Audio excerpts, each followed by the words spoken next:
dadka in laga shaqeeyo ayaa awlaaya halka maanta aan leenahay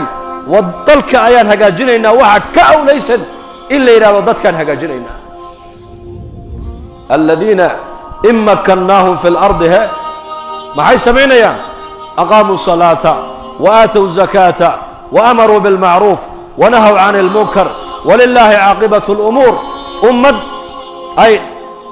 isticmaar u dulaysanayay markan ka qaadnaba ilaahay isticmaarkii iyo dulligii iyo maaragtaan dulmigii lagu hayay aan ka qaadnaba ilaahay yiri maxay qabanayaan u horeysa laga raba inay qabtaan salaadii oogayaan ba ilaahay zakada ila iimanayaan bixinayaan salaadu waa xaq ilaahay zakaduna waa maxay waa xuquuq al-ibaad weeyaano